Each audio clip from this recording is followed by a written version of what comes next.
በስመ አብ ወወልድ ወመንፈስ ቅዱስ አሐዱ አምላክ አሜን። ኢትዮጵያ የሥላሴ የክብራቸው መገለጫና መመስገኛ ምድር፣ ኢትዮጵያ ርስተ ድንግል ማርያም፣ ኢትዮጵያ የዓለም ብርሃን፣ ኢትዮጵያ የዓለሙ ገዥ። የፍልሰታ ጾም ሲመጣ እንዲህ ብዬ መጸለይ ያለብኝ ብዬ ሳስብ ሰነበትኩ። ከዛም በኋላም ከመሬት ወረድኩና ተኛሁ። ከዛ ጸሎትም እንዲህ ብዬ ጀመርኩኝ። እንዲህ ብዬ ጸሎቱንም ጀመርኩት። የኢትዮጵያ የዓለም ብርሃን ቤተሰቦች ክንዳችን እሳት እግራችን እሳት ሆኖ በአደባባይ እንውጣ፣ እስከመቼስ ይህን እውነት በጓዳ ይዘን እንኖራለን አልኩኝ። እንደዚህ ብዬ ጸለይኩ። ከዛም ደግሞም የእናትህ የድንግል ማርያም እንዲሁም የመላእክታን የጻድቃን የሰማዕታት ያንተም ረድኤት በበላያችን ይርከፍከፍ፣ የክርስቲያኖች ደምስ እስከመቼ በከንቱ ይፈሳል ብዬ ጸለይኩ። ከዛ እንደዛ ብዬ ጸለይኩና በአደባባይ ወጥተን ለአሕዛብ ክንዳችን የማይያዝ እግራችን የማይያዝ ክንዳችን እሳት እግራችን እሳት ለአሕዛብ የማንገዛ የማንረገጥ እንሁን፣ አሕዛብን የምናስጨንቅ እንሁን፣ ያንተንም እውነት እስከመቼ በጓዳ ይዘን እንጓዛለን፣ ኢትዮጵያ የዓለም ብርሃን ቤተሰቦች በአደባባይ ወጥተን እንናገር ብዬ ጸለይኩ። እንደዚህም ብዬ ጸልዬ ሐሙሱን 9 ሰዓት ላይ ተኛሁ። ከ9 ሰዓት በኋላ ጸሎት አድርጌ ከተኛሁ በኋላ ከጸሎት አድርጌ ከተኛሁ በኋላ ያየሁትን ህልሙም እንዲህ ነው። ባህር ዳር ይመስለኛል ተቀምጬ ከዛ በድባንቄ አድርጎ የኢትዮጵያ መከላከያ እጅግ በጣም በብዛት ገብቶ ወደ ጊዮርጊስ መጣ። ጊዮርጊስ ላይም ተኩስ ተጀመረ። ተኩስ ሲጀመር እኔ ቀበሌ 4 ያለው ይመስለኛል ከባህር ዳር 21 ኪሎ ወጣ ብዬ በአዲስ መስመር ነው የምኖር፣ ቅንባባ የምትባል ሀገር። ከዛ ይህን እዚህማ ጦርነት መውጣት አለብኝ ብዬ ወደ ቤቴ መሄድ አለብኝ ብዬ አስፓልቱን ሳልዝ ከተማውን እስክጨርስ በጎን ነርኩ። ከዛ ከተማውን ከጨረስኩ በኋላ እንግዲህ የሚይዘኝ የለም ብዬ በአስፓልቱ ገባሁ። ከአስፓልቱም ስገባ ከአዴት ደግሞ የሚመጣው መከላከያ ያዘኝ። ይዘኝና አንተ ወደ ጦርነቱ ነው የምትሄድ ይለኛል። አዛ አለቃው ነው የያዘኝ። አሁን አለቃው ይዞኝ ሌሎች ደግሞ የአለቃው ታዛዦች ደግሞ አንደኛው ሊመታኝ ሲል ይህን ልጅ አትመታውም፣ ይህን ልጅ እኛ እንፈልገዋለን ብሎ እንትና ያዘኝ። ከዛ ወሰደኝና አስመዝግበን ነው የምንወስደው ይላል። ያስመዘግበኝ ሲወስደኝ መዝጋቢዋ ሴት ናት። ከዛ በኋላ ነጭ ቀሚስ ለብሳ እየመዘገበኝ፣ ከዛ ልትመዘግበኝ ስትል አይ እንዳትመዘግቢኝ፣ እኔ ልጆች አሉኝ፣ የ3 አመት እና የ6 አመት ልጅ አለኝ። ልጆችን ማንስ ይቀልብልኛል? ማንስ ያሳድግልኛል? ለምን ይሆናል እንደዚህ ምናምን ብዬ እሷን ተንበርክኬ እየለመንኩ እያለ አዛዡ በታምር ብትመዘግቢ መዝግቢው፣ ባትመዘግቢም ልጁን ትቼው አልሄድም፣ ልጁን በጣም እፈልገዋለሁ፣ ስለምፈልገው ትቼው አልሄድም ይላል። ከዛ መዘገበችኝ። ይዞኝ ከሄደ በኋላ እጅግ ጨለማ ጥቅጥቅ ያለ ጨለማ ነው። ጦርነቱ በጣም እጅግ ከባድ ነው። ከጦርነቱ ክብደትም የተነሳ በጣም ተሰላችተናል። ከዛ እንደዛ ሆኖ ጦርነቱ አበቃ። ሲያበቃ ተመልሼ ወደ ቤቴ ሄድኩ። ወደ ቤቴ ሲሄድ ደግሞ እሳት የቀረውን ሊበላ እሳት አልፎ ከፍም ያለ ዝቅም ያለ እሳት ይነሳል። ደግሞ ይሄ እንዴት የቀሩትን ሊያጠፋ ነው እንዴ ይሄ እሳት የተነሳ ብዬ ያን እሳት አጠፋው። ያን እሳት ካጠፋው በኋላ ደግሞ ከያዘኝ ከዛች ቦታ ላይ ያን መከላከያ አገኘዋለሁ። ወንድሜ ይቅርታ አድርግልኝ፣ ያላንተ ጦርነቱ ስለማይጠናቀቅ ነው ወደ ጦርነቱ ይዤ ሄድኩ፣ ቤተሰቦች ደህና ናቸው ይለኛል። ከዛ እኔም በጦርነቱ በመሳተፌ እጅግ ደስተኛ ነኝ፣ ለሀገሬ በመሳተፌ። ከዛ ምንም አላልኩት፣ ዝም አልኩትና ድልድይ አለ፣ ድልድዩም ተሰብሯል። ያ ድልድይ ተሰብሮ የእንጨት ድልድይ ተሰርቷል። ያን የእንጨት ድልድይ ልሻገር ስል ደግሞ ያ ድልድይ እንጨቱ ደግሞ ተሰበረብኝ። እንደምንም ብዬ ተንጠላጥዬ ተሻገርኩ። ከተሻገርኩ በኋላ አንድ ቀይና አንድ ጠይም ገበሬ አገኘሁኝ። እርሻ ያርሳሉ። እያረሱ አሁን ፍቱ፣ የደሃ መሬት ያርሱ ይመስለኛል። የደሃ መሬት አትረሱ፣ ፍቱ፣ ለምንድነው የምታርሱ ስለው ቀዩ የዘንድሮን ተወን ሲለኝ፣ አይ ሁሉ ችግር ያመጣብን ያለመገዳደፋችን ያለመተዛዘናችን ነው፣ ስለዚህ ትፈታላችሁ ብዬ ስለው ዘወር ስል አንድ ጓደኛዬ ወንድሜ የማውቀው ቁጭ ብሎ የጽዋ ማህበር ነው ቁጭ ብሎ አየዋለሁ። ነጭ በነጭ ለብሷል። ካየውና ከሰማው ነገር በጣም እጅግ ደንግጧል። ከዛ እሱን ስጠይቀው እንዴት ነው ደህና ናችሁ ምናምን እንዴት ናቸው ቤተሰቦቼ ብዬ ስጠይቀው በአንደበቱ ይመልስልኛል። በቃላት ሳይሆን በአንደበቱ በጥቅሻ ይመልስልኛል። ከዛ ድንጋጤው የተነሳ ከዛ በኋላ ወደ ኋላ ሲጠቅሰኝ ዘወር ስል የግብጡ አውድማ ይሄን ነው እየበሉ የከረሙ ማለት ነው፣ እንኳን ቀን ደረሱ እንጂ ችግር የለውም ብዬው ዘወር ስል ያ ቀዩ ገበሬ ሃይ ደሃ ናቸው ብለው መጥተው በ5 ወር አለቁ ይለኛል። ለወሬ ለነጋሪ ሳይተርፉ አለቁ፣ የተረፉትም ምርኮኛ ሆነው ወደቁ አለኝ። ከዛ እንደዛ ሲል እጅግ በህልሜ ከኔም ደነገጥኩኝ። በቃ የውጩ ነው እንዴ ብዬ ጦርነቱ የውጩ ነው የተካሄደው እንዴ ብዬ ደነገጥኩኝ። እንደዛው ነቃውኝ። ብሩኬ ወንድም ይሆናል ካልክ አስተላልፈው፣ እኔ ኃጢአተኛው በደለኛው ገብረመድህን ነኝ ከጻድቁ ከአባታችን ከአቡነ አረጋዊ ጽዋ ማህበር ባህር ዳር። በስመ አብ ወወልድ ወመንፈስ ቅዱስ አሐዱ አምላክ አሜን። ኢትዮጵያ የሥላሴ የክብራቸው መገለጫና መመስገኛ ምድር፣ ኢትዮጵያ ርስተ ድንግል ማርያም፣ ኢትዮጵያ የዓለም ብርሃን፣ ኢትዮጵያ የዓለሙ ገዥ።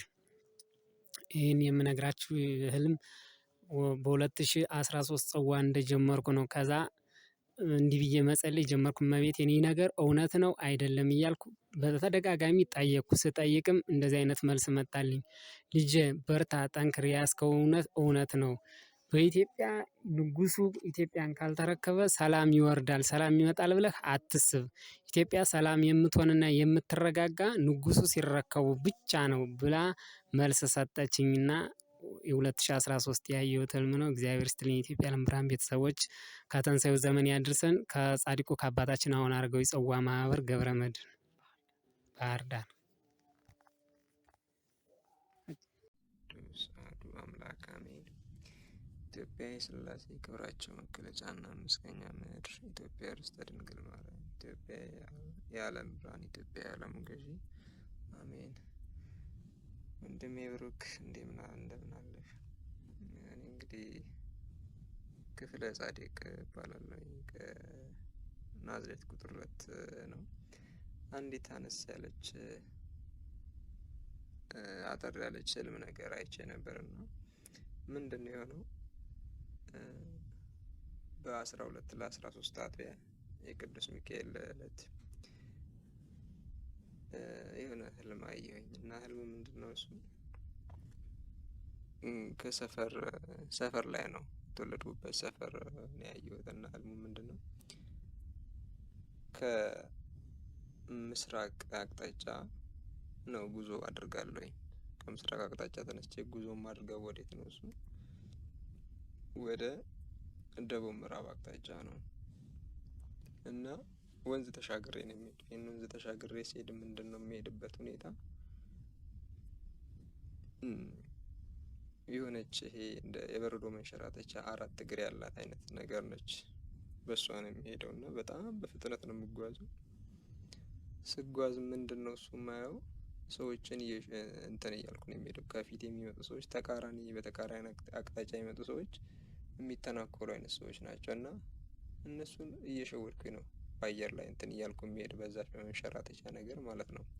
ሰው አያትም እሷን የተሳፈርኩባትን ነገር። እኔ ግን እጥፍ እያልኩ በጣም በፍጥነት እጓዛለሁኝ እና እየተጓዝኩ እያለ ዳገት ኩሎቱን ዝም ብዬ ነው የምጓዘው። አልቸገርበትም ስጓዝ ማለት ነው። እና በተቃራኒ አቅጣጫ የመጡ ሰዎች ለመተናኮል ይሞክራሉ፣ ግን መተናኮል አልቻሉም። እና እየሄድኩኝ ያለ ወንዝ ነበር። እሷን ተሻግሬ ያቺን እንትን ጣልኳት ማለት ተውኳት። ኦልሬዲ ዳገት ነገር ስላለ በእግሬ ቀስ እያልኩኝ ነው እየወጣ ያለሁት የቀሪውን መንገድ ማለት ነው። ከዛ ምን ያለውኝ በዛ መሀል ሰዎች የተማሩ የሚባሉ ሰዎች አሉ። ከፊት ይመጣሉ እና ምን ያወራሉ? እቺ ሀገር እኮ በቃ ለየላት፣ ምንም ተስፋ የላትም። ስለዚህ እኛ ወደ ሀገራችን ወደ ካናዳ፣ ወደ አሜሪካ፣ ወደ አውሮፓ ብንሄድ ይሻለናል እያሉ ያላግጣሉ። ስለ ቪዛና ስለ ፓስፖርት ነው የሚወሩት። እኔም የረፈደባችሁ ምናምን እያልኩኝ እኔም የለበጣ ስቄ ዝም ብያለሁኝ። ከዛ ምን ያለውኝ ወደ ምስራቅ አቅጣጫ እንዲዞር ስል ኢሳያስ አፈወርቂ ቆሟል። ከአማካሪው ጋር ከአንድ ሰው ጋር ብቻ ነው የቆመው እና ዞር ብዬ ሳይ እሱን ያለው ምን ያሳያል? በእጁ ወደ ደቡብ ምዕራብ አቅጣጫ ነው የሚያሳየው እና እጁን አንስቶ ነው የሚያሳየው። እንዴ ይህ ሰውዬ እዚህ ጋር ምን ያደርጋል ነው? እኔ ተሳስቼ ኤርትራ ድንበር ላይ ነው ያለሁት እና እወዛገብና ቆም ብዬ ቼክ አድርጋለሁኝ። ቼክ ሳረግ ኖርማል እኛ ሀገር ነው ያለው። ይህ ሰውዬ በዚህ ሰዓት እንዴት ገባ? ብቻውንስ እንዴት ገባ? ማን አሳልፎት ገባ? ምናምን የሚሉ ብዙ ጥያቄዎች መጡብኝ ወደ ጭንቅላቴና ለማንኛውም ዝም ብዬ ጉዞዬን ቀጠልኩኝ። እንደ አጋጣሚ አሁንም ውስጤ ቅሬታ ፈጠርና ዞር ብዬ አሁንም መለስ አልኩኝ። ወደ ዞር አልኩኝ። እሱ ከነበረበት አቅጣጫ እንደገና ወደ ሰሜን አቅጣጫ ዞር ስል ደግሞ ምን አለውኝ? የኤርትራ ወታደሮች ናቸው የሚመስሉኝ እና 3-4 ነው የሚሆኑት በቁጥር እና ቆመው እንዲህ መሸገ ነገር ይዞ አድፍጠው ነው ምንም አያልፍም። በቃ ቅልብ ቅልብ ነው የሚያደርጉት። ወፍ አታልፍም በሰማይ እና ሲወድቅ ብቻ ነው የሚታዩ እየመጡ ሲወድቅ ነው የሚታዩና እንዲህ እነዚህ ሰዎች ደግሞ ወደ እኛ ድንበር ተጠግተው ነው ወይስ እኔ ወደ እነሱ ድንበር ተጠግቼ የሚል ነገር አሁንም መጣብኝ። በመሀል ይህንን እያየሁ ጉዞዬን ቀጥያለሁኝ። እንደ አጋጣሚ በዚህ አጋጣሚ ምንድነው እሱ የታዘብኩት ነገር እኔ ወደፊት ስሄድ ከኋላዬ እየጨለመ ለአይን እየያዘ ነው የመጣው እና እኔን አልፎኝ የሚሄዱ ሰዎች ወደ ጨለማው ነው የሚጓዙት። በዚህ አጋጣሚ እንደዚህ እያየሁኝ ምን ይከሰታል? በጣም በገደል የተሞላ ወንዝ ከፊቴ ይከሰታል እና ይሄ ወንዝ ገደሉ ደግሞ ምን አይነት ገደል ነው? የድንጋይ ገደል ነው። በቃ ሙሉ ለሙሉ ግራና ቀኙ በጣም ረጃጅም ድንጋዮች ለማየት የሚዘገንኑ የሾሉ ድንጋዮች ናቸው እና በዚህ መሀል ውስጡ ምን አለ? ጥልቅ የሆነ ትልቅ ወንዝ አለ እና ይህንን ወንዝ ተከትዬ ነው የምጓዘው። እዚህ ጋር ስደርስ ምን መጣ? ሰዎች መጡ። የኛ የኢትዮጵያ ዓለም ብርሃን ቤተሰቦች እና ሌሎችም አንድ የተወሰነ አንድ ሁለት ሰዎች ደግሞ ጣልቃ ማላቃቸው ሰዎች አሉና አንድ አነስ ያለ ልጅ ፈጠን እያለ ይመራል። ዝም ብሎ ነው የሚሄደው እና ተከተሉኝ ይላል። ምንድነው እሳቢያችን? መጠለያ ፍለጋ ነው። ከዛ ግራ ጠርዛችንን ይዘን የምንሄደው ከወንዙ ማዶ እንዲሁ እዛ ወንዝ ውስጥ ሆኖ የግራ ጠርዛችንን ይዘን የምንሄደው እና እየሄድን እያለን አንድ ፈጠን ወጣት ነገር ልጅ ምን አለ? ና ተከተለኝ እስኪ በዚህ ማዶ ሰርች እናድርገው ቦታ እንይ ብሎ ወደ ቀኝ ይሻገራል። በቤት ይሻገራል። ባህር ባለበት ቦታ ነው የሚሻገረው እና ኧረ እሱ እኮ ጥልቅ ባህር ነው እንዳያሰምጠን በሱ ጋር ለምን ትሄዳለህ? መስሎና ተከተለኝ ችግር የለውም ይለኝና ባህሩ ላይ ራመድ ይላል። እንዴ አያሰምጥም ብዬ ዝም ብዬ ተከተልኩት። እኔም እውነትም ከስር ለካ ንጣፍ ድንጋይ አለ። እኔም በባህሩ ላይ ራመድ አልና ሄድን። ማዶ ላይ የቆሙት ድንጋዮች ላይ ነው ቼክ የምናደርገው እና ድንጋዮችን ዝም ብሎ እንደ ጦጣ እንጣጥ እያልን የሚወጣቸው። ይሄ እንዴት ነው? የተራራ ፍየል አለ አይደለም ማውንቴን ጎት የሚባለው እንደዛ ነው። ራመድ ብሎ እግሩ እየቆነጠጠ ይሄዳል። እኔም ተከተልኩትና ዝም ብዬ ወጣሁኝ።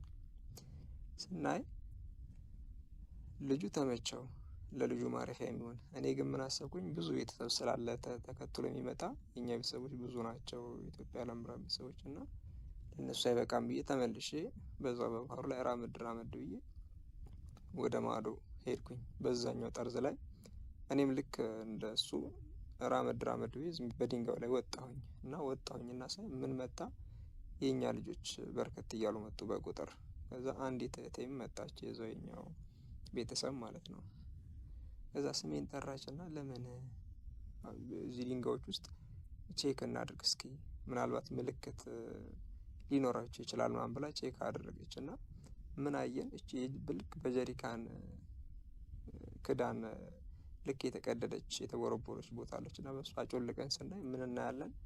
ከውስጥ ለካ ሰዎች አሉ ቀድሞ ቦታ ይዘዋል እና ወደ ውጭ ያለውን ለማየት ክዳን ነገር አለቻቸው መሸፈኛ እና እንደ መስኮት ወደ ጎን ዞር ሲያደርጓት እኛን ያዩናል። ይደነግጡና ቶሎ ክድን ያደርጓታል። ከውስጥ ሻማ አብርተው ነው የተቀመጡት። አይ ሰው አለ በቃ እዚህ ጋር ነንና እዛው ጋር እንቆማለን ዝም ብለን። ከዛ እንደገና ምን አየን?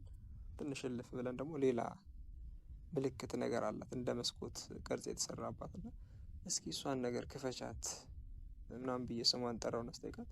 ሁለትም ሳብ ስታረጋት ለካ መስኮቷ ላይ ከውስጥ አጎበር ነገር አያይዘውበታል። አጎበሩ ወጣ ሲከፈት አይ እዚህም አለ በቃ እንተዋቸውና ሌላ ቦታ ሳይያዝብን ቶሎ እንፍጠን ምናምን ትለኛለች። ከዛ ማዶ ላይ እንዲህ ቀና ብለን ስናይ ምን እናያለን? ደግሞ ቀድሞ እንዲሁ ሜዳው ላይ ነው ግን እንዲህ ዳገት ላይ ቦታ ይዘዋል ሌሎች ሰዎች። ከዛ ይፈሩና እኛ ሲሆን በርከት እያለን ነው በቁጥርና ከፍርሃት የተነሳ ለመደበቅ ይሞክራሉ። ከዛ እኛ የወንድማዊነት ምልክት የእጅ ሰላምታ ስንሰጣቸው ፈገግ ብለው ሰላም ይሉናልና ያሉበት ቦታ ምንድነው? ከላይ ቤትም አይደለም ምንም አይደለም ብቻ ብርሃን ነገር እንዲከቧቸዋል። እንደ አድማስ ነገር ብርሃን ከቧቸዋል። ምንም ዝናብም ፀሐይ ምንም አያገኛቸውም። ከላይ ክፍት እኮ ነው ግን ያቺ ብርሃን ስለከበበቻቸው ምንም አያገኛቸውም። አይ እንደ እግዚአብሔር ስራ እንልና ጉዞ ቀጥለን ራሳችንን ምን ውስጥ እናገኘዋለን? የአፈር ቤት ውስጥ እናገኘዋለን እና ይህ ከአፈር የተሰራ የገጠር ቤት ውስጥ እናገኘዋለን። እዛ ውስጥ ስናገኘው ልክ ምንድነው እሱ የኛ ቤተሰቦች አሉ፣ ቤተሰቦቻችን ያሉ ደግሞ በቁጥር አነስ ያሉ ሰዎች አሉና አንድ ሁለት እያለን ይመጣሉ የኛ ልጆች፣ የኛ የዞባ ልጆች አንድ ሁለት እያሉ እየገቡ ለካ ውጪ ካፌ ጀምረዋል። አንድ ወንድሜ ቀደም ብሎ ገባ። ከዛ አንድ እህቴ ደግሞ እንደዛው ጥላ ይዛ ገባች። እሷም ጥላ ይዛ ገብታለች።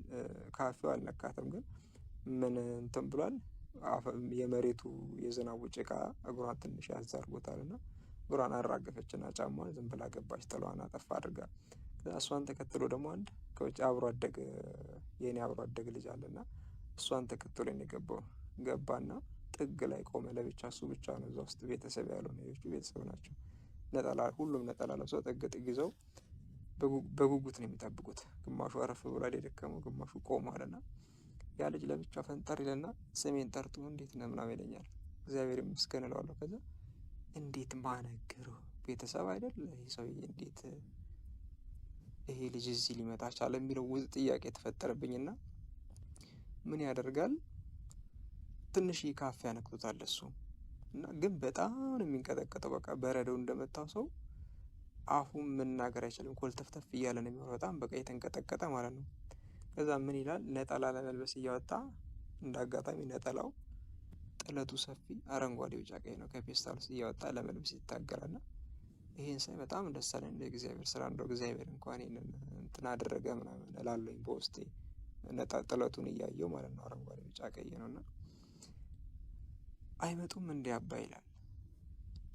ማነገረው ደግሞ እላለሁ መልሼ፣ እኔም እላለሁ ልጆቹም ይላሉ። ከዛ በአንድነት ምን አለን ቃል አውጥተን አይ እስከምንሰባሰብ ነበር፣ አሁን ተሰባስበን ስላለቀን ይመጣሉ፣ በቃ አሁን በጉጉት እየጠበቅናቸው ነው እኛ የምንልና እንግዲህ ይመጣሉ። አይጀመርም እንዲያሉን ምን እንደሆነ አልገባኝም። ጸሎት ይሁን ሌላ ፕሮግራም ይሁን አላውቅምና ይሄንን እያልን ነቃሁኝ እላቸዋለሁ። እንግዲህ ቤተሰቦቼ፣ እንግዲህ ወንድሜ ብሩክ አስተማሪ ነው ካልክ እንትን በለው፣ ካልሆነም ደግሞ አዳምጣ አንተ ጋር አስቀምጠው። አመሰግናለሁኝ።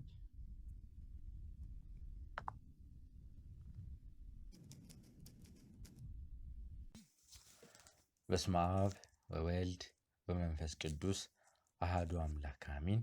ኢትዮጵያ የሥላሴ የክብራቸው መገለጫና መመስገኛ ምድር፣ ኢትዮጵያ ርስተ ድንግል ማርያም፣ ኢትዮጵያ የዓለም ብርሃን፣ ኢትዮጵያ የዓለሙ ገዢ አሜን እናምናለን። ሰላም ቤተሰቦቼ እንደምን አላችሁ? ወንድሜ ብሩኬ እንደምን አለህ? እኔ እግዚአብሔር ይመስገን ደህና ነኝ። አንድ ምስክርነት ልነግራችሁ ነው የመጣሁት። ምናልባት ምስክርነቱን ያው አስቀድማችሁ እናንተ የተዋህዶ ልጆች ከምነግራችሁ ነገር ለእናንተ አዲስ አይሆንም፣ አስቀድማችሁ የምታውቁት ነው የሚሆነው። ግን እንደው አንድ ሰው ምናልባት የሚያስተምር ከሆነ እኔም ቸር መድኃኔዓለም ስለገለጸልኝ መደበቅ እንዳይሆንብኝ ከሚል አንጻር ነው ልነግራችሁ የመጣሁት። ግን አስቀድሜ ይቅርታ ጠይቃለሁ። ምንድነው ምስክርነቱ መሰላችሁ? አንድ ሰፊ ቤት ውስጥ እዚች ምድር ላይ የሚገኙ ሃይማኖቶች ሁሉ፣ በውጭም በእኛ ሀገር ውስጥ የሚገኙ ሃይማኖቶች፣ የእምነት ተቋማት ወይንም እሱን እነዛን ሃይማኖቶች የሚከተሉ ሰዎች ሁሉ እዛች ቤት ውስጥ ተሰባስበዋል እና ኦርቶዶክስ ተዋህዶ እምነት ተከታይ እኔ ብቻ ነኝ እዛ ቤት ውስጥ ያለሁት። ከውጭ ግን አንድ ሴት አለች፣ ከቤቱ ውጭ አንድ ሴት አለች እና እነዚህ የተለያየ ሃይማኖት የያዙ ሰዎች ጥበብ፣ ተአምራት፣ ብዙ ነገር ያሳዩኛል በቃ እና በጣም እገረማለሁ፣ እመሰጣለሁ በሚያሳዩኝ ተአምራት ነገሮች፣ ጥበባቸው ምናምን በጣም እገረማለሁ፣ እመሰጣለሁ። እንደዚህ አይነት ተአምራት የሚያደርግም ሃይማኖት አለ ምናምን ብዬ በጣም መገረሙ እና በእንደዚህ መሀል ላይ ግን ጥያቄ አቀረብኩላቸው። ፈጣሪያችሁ የት ነው የሚገኘው? የት ነው ፈጣሪያችሁ ብዬ ጠየቅኩኝና እንደዚህ ብዬ ስጠይቅ ሁሉም በጣታቸው ወደ መሬት ይጠቁማሉ። ማለት መሬት ውስጥ ስላቸው አዎ ይሉኛል። እንዴ ፈጣሪያችሁ አምላካችሁ መሬት ውስጥ ነው የሚገኘው ብዬ ስጠይቃቸው አዎ መሬት ውስጥ ነው አምላካችን የሚገኘው ይሉኛል። ኧረ አምላካችን ፈጣሪያችን ኧረ በሰማይ ነው የሚገኘው፣ በሰማይ ነው የሚገኘው መጽሐፍ ቅዱስ ተጠቅሶ የለ እንዲህ ስል አይ ይሉኛል። ኧረ መጽሐፍ ቅዱስ ተጠቅሷል፣ መጽሐፍ ቅዱስ ላይ ፈጣሪያችን አምላካችን በሰማይ ነው የሚገኘው ብዬ ምዕራፍና ገጹን ቁጥሩን ጠቅሼ እነግራቸዋለሁ። አይ የኛ አምላክ በመሬት ውስጥ ነው ያለው ይሉኛል። አይ እንደዚህ ከሆነማ የተለያየንን ብዬ እኔ ትቻቸው እወጣለሁ። ከወጣሁ በኋላ ያችን ሴት ኧረ እባክሽ ፈጣሪያችን አምላካችን በሰማይ እንደሚገኝ እንዲነግሯቸው ቄስ ጥሪ እላታለሁኝ። እሺ ብላኝ ትሄዳለች እና ቄስ ይዛ ትመጣለች። እና እኚህ ቄስ ወደ ቤቱ አይገቡም። ሳይገቡ በሩ ላይ ቆመው ወደ ውስጥ እየተመለከቱ ምናምን አይነግሯቸውም። እንዲነግሩ የጠበቅኩትን ነገር አይነግሩም እኚህ አባት እኚህ ቄስ። በቃ ሳይነግሩ ትተዋቸው ትንሽ ቆየት ብለው ትተዋቸው ይሄዳሉ። እኔም ራቅ ብዬ ስመለከት ነበርና ልክ እሳቸው ከሄዱ በኋላ እኔም ከእንቅልፌ ነቃሁኝ ማለት ነው።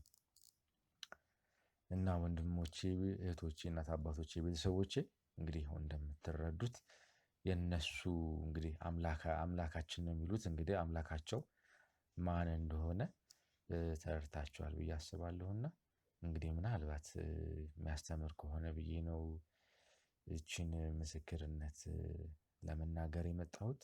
ወንድም አለሜ ብሩኬ እንግዲህ ምናልባት እንግዲህ የሚጠቅም ከሆነ አንተ ልቀቀው፣ አይጠቅምም የምትል ከሆነ ግን ወንድምዬ አንተ ሰምተህ ራስህ ጋር አስቀረው። ስላደመጣችሁኝ አመሰግናለሁ። ሩሩ ደጉ የዋው ትሁቱ የቅድስት ድንግል ማርያም ልጅ ቸር መድኃኔዓለም ስጋና ደሙን ከምንቀበልበት ከዛች ከደጓ ዘመን እሱ በቸርነቱ ያድርሰን። አሜን።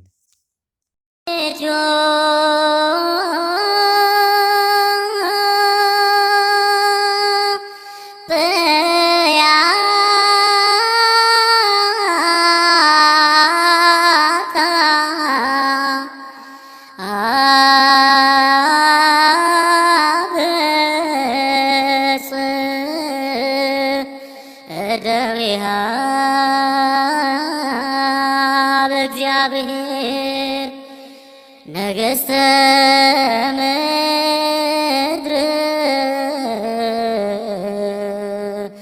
ሰብሕዎ